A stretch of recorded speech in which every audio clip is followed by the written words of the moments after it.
ತೆನೆ ಒತ್ತಿದ ಮಹಿಳೆನ ತೆನೆ ತೆಗೆದು ಕಮಲನ ಒತ್ತಿಸ್ಬಿಟ್ಟವ್ರು ಮಹಿಳೆಗೆ. ಇವತ್ತು ಗ್ಯಾರಂಟಿನ ಹಾಡ್ಕೊತಾ ಇದ್ದಾರೆ, ಅಪಮಾನ ಮಾಡ್ತಾ ಇದ್ದಾರೆ. ಆ ಗ್ಯಾರಂಟಿ ಹೆಸರನ್ನ ಕದ್ಬಿಟ್ಟಿದ್ದಾರೆ BJPಯವರು. ಒಂದು ಕಡೆ ಗ್ಯಾರಂಟಿ ವರ್ಕ್ ಆಗಲ್ಲ ಅಂತಾರೆ, ಇನ್ನೊಂದು ಕಡೆ ಮೋದಿ ಗ್ಯಾರಂಟಿ ಅಂತ ನಮ್ಮ ಹೆಸರು ಕಿತ್ಕೊಂಡು ಹೊಟ್ಟಿದ್ದಾರೆ. ಸುಮಾರು 5 ವರ್ಷದ ಕಾರ್ಯಕ್ರಮನ ಈಗಲೇ ರೆಡಿ ಮಾಡ್ಕೊಂಡಿದ್ದಾರೆ DK ಸುರೇಶ್ ಅವರು ಮಾಡಬೇಕು ಅಂತ. ಯಾರು ಡಿಗ್ರಿ ಮಾಡ್ತಾರೆ ಅವ್ರಿಗೆಲ್ಲ 1 ಲಕ್ಷ ಕೊಟ್ಟು ಸೆಲ್ಫ್ ಬಿಸ್ನೆಸ್ ಸ್ಟಾರ್ಟ್ ಮಾಡಿಸ್ತಾರೆ.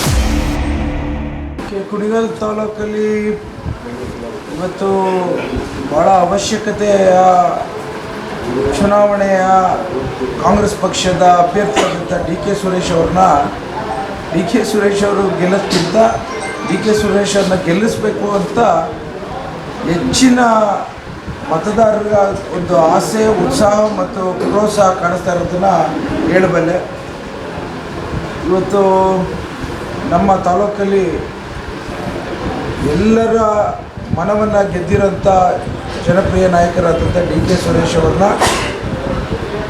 ಹೆಚ್ಚಿನ ಅಂತರದಲ್ಲಿ ಗೆಲ್ಲಿಸಬೇಕು ಅಂತ ತುಂಬ ಛಲ ಎದ್ದಿದೆ. ಹಾಗಾಗಿ ನಾನೇನು ಕೆಲಸನೇ ಮಾಡಬೇಕಾಗಿಲ್ಲ. ಮತದಾರರು ಮತ್ತು ಮುಖಂಡರು ಮತ್ತು ಕಾರ್ಯಕರ್ತರು ರಾತ್ರಿ ಹಗಲು ನಮ್ಮ ನಾಯಕರನ್ನು ಗೆಲ್ಲಿಸಬೇಕು ಅಂತ ಹೊರಟುಬಿಟ್ಟಿದ್ದಾರೆ. ಅದ್ರ ಜೊತೆಗೆ ಕನ್ನಡಿಗರಾದಂಥ 7 ಕೋಟಿ ಜನರ ಮನೆಯಲ್ಲೂ ಇವತ್ತು ಗುಜರಾತಿನ ಕೇಂದ್ರ ಸರ್ಕಾರದ 13 ರೂಪಾಯಿ ಅಂತ ಏನಾಗಿದೆ ಆ 13 ರೂಪಾಯಿನ ಸೋಲಿಸ್ಬೇಕು ಅಂತ ಹೊರಟಾರೆ. ಓಕೆ ಸರ್, ಈಗಾಗಲೇ 5 ಪ್ರಣಾಳಿಕೆಗಳು ಕೊಟ್ಟಿದ್ದಾರೆ, ಅದಲ್ಲದೆ ಇನ್ನೂ 4 ಪ್ರಣಾಳಿಕೆಗಳು ಕೂಡ ಬಿಟ್ಟಿದ್ದಾರೆ.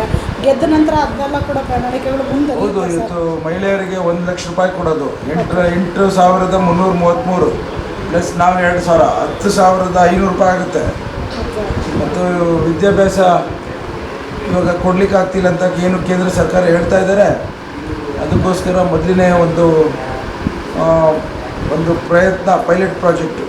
ಯಾರು ಡಿಗ್ರಿ ಮಾಡ್ತಾರೆ ಅವ್ರಿಗೆಲ್ಲ 1 ಲಕ್ಷ ಕೊಟ್ಟು ಸೆಲ್ಫ್ ಬಿಸ್ನೆಸ್ ಸ್ಟಾರ್ಟ್ ಮಾಡಿಸ್ತಾರೆ. ಓಕೆ ಸರ್, ಅದಲ್ಲದೆ ಡಾಕ್ಟರ್ ಮಂಜುನಾಥ್ ಅವರು ಕೂಡ ಅಪೋಸಿಟ್ ಆಗಿ ನಿಂತಿದ್ದಾರೆ. ಸ್ವಲ್ಪ ಜನ ಹೇಳ್ತಿದ್ದಾರೆ ಅನುಕಂಪ ಓಟ್ ಬೀಳೋದ್ರಿಂದ ಡಿಬೇಟ್ ಆಗ್ಬೋದು ಓಟ್ ಅಂತ. ನೀವೇನು ಹೇಳಕ್ಕೆ ಇಷ್ಟಪಡ್ತೀವಿ ಸರ್? ಮಂಜುನಾಥ್ ಅವರು ಏನು ಈ ಸರ್ಕಾರಿ ಕೆಲಸದಲ್ಲಿದ್ದವರು.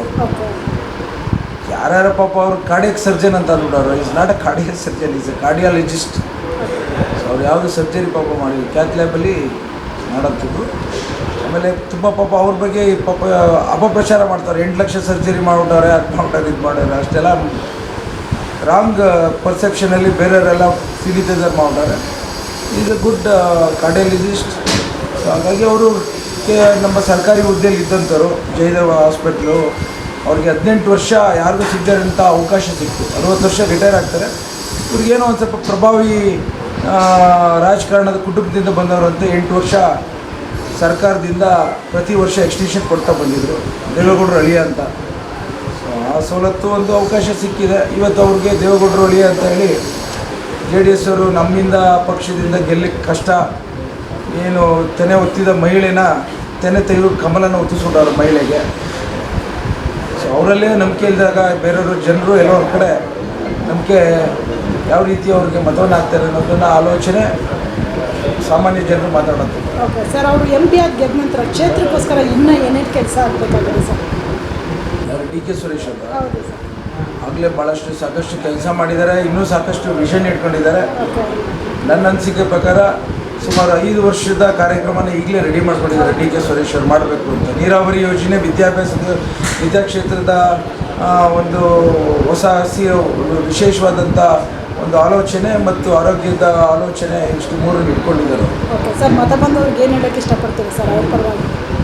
ಇವತ್ತೇನಾದರೂ ಕರ್ನಾಟಕ ಸರ್ಕಾರಕ್ಕೆ 5 ಗ್ಯಾರಂಟಿಗಳ ಕೊಟ್ಟಿರೋಂಥ ಕೊಡುಗೆನ ವಾಪಸ್ಸು ಮನ್ನಣೆ ಕೊಡಬೇಕಾದ್ರೆ ಈ ಒಂದು ಚುನಾವಣೆ ಭಾಳಷ್ಟು ಮುಖ್ಯ. ಇವತ್ತು ಗ್ಯಾರಂಟಿನ ಹಾಡ್ಕೊತಾ ಇದ್ದಾರೆ, ಅಪಮಾನ ಮಾಡ್ತಾ ಇದ್ದಾರೆ. ಆ ಗ್ಯಾರಂಟಿ ಹೆಸರನ್ನ ಕದ್ಬಿಟ್ಟಿದ್ದಾರೆ BJPಯವರು. ಒಂದು ಕಡೆ ಗ್ಯಾರಂಟಿ ವರ್ಕ್ ಆಗಲ್ಲ ಅಂತಾರೆ, ಇನ್ನೊಂದು ಕಡೆ ಮೋದಿ ಗ್ಯಾರಂಟಿ ಅಂತ ನಮ್ಮ ಹೆಸರು ಕಿತ್ಕೊಂಡು ಹೊಟ್ಟಿದ್ದಾರೆ. ಮೂರನೇದು, ಇವತ್ತೇನು ಯಾವುದೇ ಮಧ್ಯವರ್ತಿಗಳಿಲ್ಲಲ್ಲ 54,000 ಕೋಟಿ ಹಂಚಿದ್ವಲ್ಲ ಪ್ರತಿ ವರ್ಷ, ಅದು ವಿಶೇಷವಾಗಿರೋದು. 4ನೇದು, ಈ ಒಂದು ಗ್ಯಾರಂಟಿನ ಅಪಹಾಸ್ಯ ಮಾಡ್ತಿರೋದು ಒಂದು ಕಡೆ ಆದರೆ, ಆ ವಿರೋಧ ಮಾಡ್ತಿರೋಂಥ ಸರ್ಕಾರದ ನಡೆನ ಬಿ ಜೆ ಪಿಯವರು ತಾವು ಪ್ರತಿದಿನ ಹೇಳ್ತಾ ಇದ್ದಾರೆ ಗ್ಯಾರಂಟಿ ನಿಲ್ಲಿಸಬೇಕು ಅಂತ. ಸೊ ಅದನ್ನು ಕಾನೂನು ತರ್ತೀವಿ ಅಂತ. ಸೊ ಹಾಗಾಗಿ ಮತದಾರ ಬಂಧುಗಳಿಗೆ ನಾನು ಮನವಿ ಮಾಡ್ತೇನೆ, ನಾನೊಬ್ಬ ಗ್ರಾಮೀಣ ಪ್ರದೇಶ ಶಾಸಕನಾಗಿ 54,000 ಕೋಟಿ 2,000 ರೂಪಾಯಿ 24,000 ವರ್ಷಕ್ಕೆ ಭಾಳ ಅಮೂಲ್ಯವಾದಂಥ ಹಣ, ಆ ಹಣವನ್ನು ನಿಲ್ಕೂಡ್ದು. ಸೊ ಹಾಗಾಗಿ ಅದೇ ಏನೇ ಇದ್ದರೂ ಸರಿ, ಅವರು ಯಾವ ಭಾವನೆಗಳಲ್ಲಾದರೂ ಬಿ ಜೆ ಪಿಯವರು ಗುಜರಾತರು ನಮ್ಮ ಮೇಲೆ ನಾನಾ ಥರ ಪ್ರಭಾವವನ್ನು ಬೀರಲಿಕ್ಕೆ ಪ್ರಯತ್ನಪಟ್ಟರು. ಇವತ್ತು ಗ್ಯಾರಂಟಿನ ಉಳಿಸ್ಲಿಕ್ಕೆ ಬಿ ಜೆ ಪಿಯವರು ನಿಲ್ಲಿಸ್ಲಿಕ್ಕೆ ಹೊರಟಿರೋಂಥದ್ದನ್ನು ತಡೆ ಹಿಡಿಲಿಕ್ಕೆ ಇವತ್ತು ಮತದಾರ ಬಂಧುಗಳಿಗೆ ಮತ್ತೊಮ್ಮೆ ಕೇಳ್ಕೊತೇನೆ, ನೀವು ಇವತ್ತು ಕರ್ನಾಟಕ ಕಾಂಗ್ರೆಸ್ಸಿನ ಸರ್ಕಾರದ ಬಗ್ಗೆ ಯಾವ ರೀತಿ ಭಾಳಷ್ಟು ಪ್ರಶಂಸೆಯಲ್ಲಿ ಮಾತಾಡ್ತಿದ್ದೀರಿ, ಅದನ್ನು ಉಳಿಸ್ಬೇಕು ಅಂತಂದರೆ ನಮಗೆ ಈ ಚುನಾವಣೆ ಭಾಳಷ್ಟು ಅತ್ಯಮೂಲ್ಯ, ತಮ್ಮ ಅಮೂಲ್ಯವಾದ ಮತಗಳನ್ನು ಭಾಳಷ್ಟು ಕಾಪಾಡಿಕೊಂಡು ಇವತ್ತು ಬಡ ಜನರ ರಕ್ಷಣೆ ಮಾಡಬೇಕು ಅಂದರೆ ಈ ಚುನಾವಣೆ ಪ್ರಮುಖ ಪಾತ್ರ ವಹಿಸಿದೆ. ಸೊ ಹಾಗಾಗಿ ಕಾಂಗ್ರೆಸ್ಗೆ ಮತ ಹಾಕಿ ಜನರ ಹಿತವನ್ನು ಕಾಪಾಡೋಂಥ ದೃಷ್ಟಿಯಲ್ಲಿ ತಮ್ಮೆಲ್ಲರ ಪಾತ್ರ ಇದೆ ಅಂತ ಹೇಳಲಿಕ್ಕೆ ಇಚ್ಛೆಪಡ್ತೀನಿ. ಎಷ್ಟು ಲಕ್ಷ ಲೀಡರ್ ಗೆಲ್ಲಿಸಬೇಕು ಅಂತ ಅಂದ್ಕೊಂಡಿದ್ದೀರಾ ಸರ್ ಈ ಕ್ಷೇತ್ರದಲ್ಲಿ? ಈಗ ಲಾಸ್ಟ್ ಟೈಮು ನಾವು 2 ಲಕ್ಷ ಲೀಡರ್ ಗೆದ್ದು, ಅದಕ್ಕಿಂತ ಅತಿ ಹೆಚ್ಚಿನ ರೀತಿ ಗೆಲ್ಲುವಂಥ ಸೂಚನೆಗಳಂತೂ ಕಾಣಿಸ್ತಾ ಇದೆ. ಜನರ ವಿಶ್ವಾಸ ಇದೆ, ನನಗೂ ಭಾಳಷ್ಟು ಆತ್ಮವಿಶ್ವಾಸ ಜನರಲ್ಲಿ ನೋಡಿದಾಗ ಮೂಡಿ ಬರ್ತಾ ಇದೆ. ಆಮೇಲಿಂದ ಹೆಚ್ಚಿನದಾಗಿ ಕುಣಿಗಲಲ್ಲಿ ಇವತ್ತು ಆಲ್ಮೋಸ್ಟ್ ಪ್ರತಿಯೊಬ್ಬರು ಭಾಳಷ್ಟು ಜನ ನಮ್ಮ ಪಕ್ಷಕ್ಕೆ ಸೇರ್ಕೊಂಡಿದ್ದಾರೆ. ಗ್ರಾಮ ಪಂಚಾಯತಿ ಸದಸ್ಯರು, ಡೈರಿ ಸೆಕ್ರೆಟರಿಗಳು, ಆಮೇಲಿಂದ ನಾನಾ ಥರ ಪ್ರತಿನಿಧಿಗಳು ಮತ್ತು ಮುಖಂಡರುಗಳು, ಯುವಕರು. ಹಾಗಾಗಿ ತುಂಬ ಚೆನ್ನಾಗುತ್ತೆ ಅಂತ ಭಾವಿಸ್ತೇನೆ. ಡಿ ಕೆ ಸುರೇಶ್ ಅವರು ಗೆದ್ದಾಗಿದೆ. ಏಕೆಂದರೆ ಇವತ್ತು ಕುಣಿಗಲ್ಲು ಕ್ಷೇತ್ರದಲ್ಲಿ ಎಲ್ಲ ಶಾಸಕರು ಆ ರೀತಿ ಮನೆ ಮನೆಗೂ ತಲುಪಿದ್ದಾರೆ. ಮತ್ತು ಇವತ್ತು ಡಾಕ್ಟರ್ ರಂಗನಾಥ್ ಅಂದರೆ ಇವತ್ತು ಈ ಗ್ರಾಮೀಣ ಭಾಗದ ಒಬ್ಬ ಪಂಚಾಯಿತಿ ಭಾಗದ ಸದಸ್ಯರಿಂದ ಹಿಡಿದು ಕಾರ್ಯಕರ್ತರು ಎಲ್ಲರೂ ಸಹ ಇವತ್ತು ಡಿ ಕೆ ಸುರೇಶ್ ಅವನಿಗೆ ಇವತ್ತು ಬೆಂಬಲವಾಗಿ ನಿಂತಿದ್ದಾರೆ. ಇವತ್ತು ಡಿ ಕೆ ಸುರೇಶ್ ಅವರು ಆ ರೀತಿ ಕೆಲಸವನ್ನು ಮಾಡಿದ್ದಾರೆ. ಏಕೆಂದರೆ ಸುಮಾರು ಇವತ್ತು ಸಾವಿರಾರು ಕೋಟಿ ಅನುದಾನವನ್ನು ಇವತ್ತು ಇಡೀ ರಾಜ್ಯದಲ್ಲಿ ಯಾರೋ ಒಬ್ಬ ಎಂ ಪಿ ಯಾರೋ ಒಬ್ಬರು ಕೆಲಸ ಮಾಡಿದ್ದಾರೆ ಅಂತಂದರೆ ಅದು ಡಿ ಕೆ ಸುರೇಶ್ ಮಾತ್ರ ಸಾಧ್ಯ, ಬೇರೆ ಯಾಕೆ ಮಾಡೋಕ್ಕೆ ಸಾಧ್ಯ ಆಗಿಲ್ಲ. ಇವತ್ತೇನು ಇಡೀ ಗ್ರಾಮೀಣ ಭಾಗದ ಬೆಂಗಳೂರು ಇವತ್ತೇನು 8 ಕ್ಷೇತ್ರ ಇದೆಯೋ, 8 ಕ್ಷೇತ್ರದಲ್ಲಿ ಕುಣಿಗಲ್ ಕ್ಷೇತ್ರ ಮುಂಚೂಣಿಯಲ್ಲಿದೆ. ಕುಣಿಗಲ್ ಕ್ಷೇತ್ರ ಇವತ್ತು ಅತ್ಯಧಿಕ ಲೀಡನ್ನು ಇವತ್ತು ಡಿ ಕೆ ಸುರೇಶ್ ಅವರಿಗೆ ಕೊಡ್ತೇವೆ ಅಂತ ಹೇಳಲಿಕ್ಕೆ ಬಯಸ್ತೇನೆ. ಇವತ್ತು ಈಗಾಗಲೇ ಏನು ನಮ್ಮ ಇಡೀ ಕುಣಿಗಲ್ ಕ್ಷೇತ್ರದ ಜನ ಇವತ್ತು ಡಿ ಕೆ ಸುರೇಶ್ ಅವರನ್ನ ಗೆಲ್ಲಿಸಲೇಬೇಕು ಅಂತೇಳಿ ಬಣವನ್ನು ಕೊಟ್ಟಿದ್ದಾರೆ. ಹಗಲು ರಾತ್ರಿ ಕೆಲಸ ಮಾಡ್ತಾ ಇದ್ದಾರೆ. ನಾವೆಲ್ಲರೂ ಸಹ ಜೊತೆಗೂಡಿ ಅವರಿಗೆ ನಾವು ಕೆಲಸವನ್ನು ಮಾಡ್ತಾ ಇದ್ದೇವೆ. ನಾವು ಮತ ಬಾಂಧವರಿಗೆ ಮನವಿ ಮಾಡೋದೇನಿಲ್ಲ. ಈಗಾಗಲೇ ಆ ಮತ ಬಾಂಧವರು ಎಲ್ಲ ಮನಸ್ಸಲ್ಲಿ ಹೋಗಿದೆ.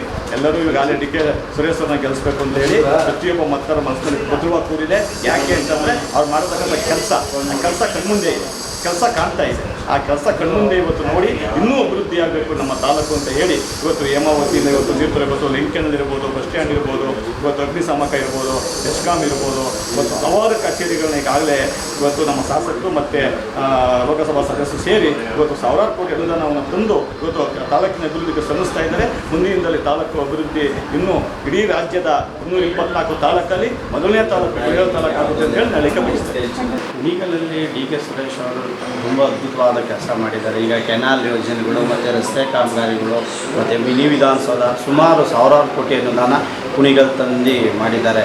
ಇಲ್ಲಿ ಬಿ ಜೆ ಪಿಯವರ ಸಾಧನೆ ಶೂನ್ಯ. ಇಲ್ಲಿ ಕನಿಷ್ಠ ಅಂದರೂ ಕುಣಿಗಲಲ್ಲಿ 30ರಿಂದ 35 ಸಾವಿರ ಲೀಡ್ ಅಂತರದಲ್ಲಿ ಕಾಂಗ್ರೆಸ್ಸು ಕುಣಿಗಲಲ್ಲಿ ಬರುತ್ತೆ. ಎಂಟೈರ್ ಬೆಂಗಳೂರು ರೂರಲ್ಲಿ ತೊಗೊಂಡ್ರೆ ಖಂಡಿತವಾಗಿ 2 ಲಕ್ಷಕ್ಕಿಂತ ಅಧಿಕ ಮತಗಳಲ್ಲಿ ಡಿ ಕೆ ಸುರೇಶ್ ಅವರು ಗೆಲ್ತಾರೆ. ಇಲ್ಲಿ ಬಿ ಜೆ ಪಿಯವರ ಸಾಧನೆ ಶೂನ್ಯ. ಇಲ್ಲಿವರೆಗೂ ಎಂ ಪಿ ಅವ್ರ ಮಕನ ನಾವು ಯಾರೂ ನೋಡ್ತಿರ್ಲಿಲ್ಲ. ಎಸ್ ಮಲ್ಲಿಕಾರ್ಜುನ ಅವರಿಂದ ಹಿಡಿದು ಇನ್ನು ಯಾರ್ಯಾರು ಗೆದ್ದಿದ್ರು ಫಸ್ಟು ಇದು ತುಮಕೂರಿತ್ತು, ಡಿನೋಟಿಫಿಕೇಷನ್ ಆದಾದಮೇಲೆ ಬೆಂಗಳೂರು ರೂರಲ್ ಅಂತ ಬರುತ್ತೆ.